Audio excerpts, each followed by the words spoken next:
Kisah Rasulullah, bagian 33, Bilal bin Rabah. Beberapa pengikut Rasulullah yang pertama berasal dari kalangan miskin dan lemah. Ajaran Islam yang melarang penindasan membuat banyak budak dengan segera menjadi seorang muslim. Namun, jika tuan mereka tahu akan hal ini, para budak itu dipaksa harus memilih.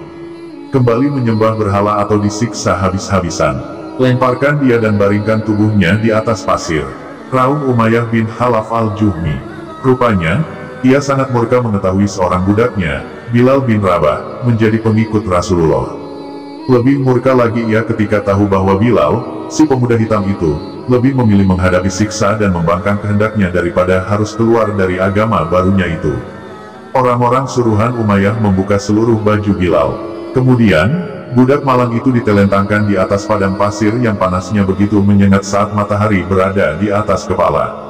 Budak jelek, engkau akan diperlakukan seperti ini hingga engkau mati atau engkau mengingkari Muhammad dan kembali menyembah Lata dan Uzza. Menghadapi ancaman itu, Bilal hanya berkata, Ahad, Ahad, Maha Esa Allah, Maha Esa Allah. Petik 2 kurung tutup. Suara cambuk memerikan telinga ketika Bilal disiksa. Ahad, Ahad, letakkan batu besar di atas dadanya. Raung Umayyah. Bilal merasa dadanya hampir remuk dan terasa sesak sekali, sehingga nyaris ia tidak dapat lagi bernapas ataupun bersuara, tetapi ia tetap melantunkan kalimat juangnya. Ahad, Ahad, Ahad. Ibu Bilal, Hamamah, juga disiksa tuannya. Menurut suatu riwayat, ia gugur dalam penyiksaan itu dan wafat sebagai syuhada. Dalam riwayat yang lain, Hamamah dimerdekakan Rasulullah. Khalid bin Said, seperti Bilal, Khalid bin Said termasuk orang-orang pertama yang beriman. Khalid adalah orang kelima yang masuk Islam. Ia bermimpi akan jatuh ke jurang api, tetapi diselamatkan oleh seseorang yang ternyata ia adalah Rasulullah.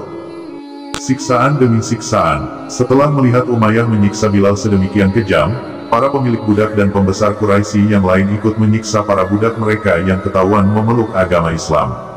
Beragam siksaan sangat kejam ditimpakan kepada para pemeluk Islam pertama itu. Hukuman apa yang harus kutimpakan kepada budak pembangkang ini tuan? Tanya Algojo. Sang tuan tersenyum sinis, cambuk dia sampai tanganmu tidak mampu lagi. Algojo melaksanakan tugasnya dengan patuh. Suara lecutan cambuk disertai erangan orang terdengar dari detik ke detik. Setiap lecutan membuat rasa sakit lebih perih dari lecutan sebelumnya. Sebagian orang yang kuat bertahan hingga pingsan. Sebagian yang lain gugur karena tidak kuat menahan derita. Lebih dari itu, ternyata bukan hanya cambuk yang bicara. Buka pakaiannya, perintah seorang bangsawan kepada tukang pukulnya. Beberapa budak muslim yang malang itu segera saja menjadi tidak berbaju. Pakaikan mereka pakaian besi yang ketat menempel di kulit. Seringai sang bangsawan, para tukang pukul segera menurut. Sekarang, bakar baju besi yang telah dikenakan itu. Seru bangsawan dengan buas. Jerit kesakitan budak-budak muslim itu amat memilukan karena baju besi yang dibakar itu menghanguskan seluruh kulit tubuh mereka. Ummu Ubais dan Zinirah. Ummu Ubais dan Zinirah adalah dua perempuan muslim yang disiksa sampai jadi buta. Orang-orang Quraisy mengejek dengan mengatakan bahwa kebutaan itu disebabkan mereka dikutuk berhala. Akan tetapi, dengan izin Allah, keduanya kemudian dapat melihat lagi sehingga orang-orang muslim dapat membalas ejekan orang-orang kafir. Bersambung.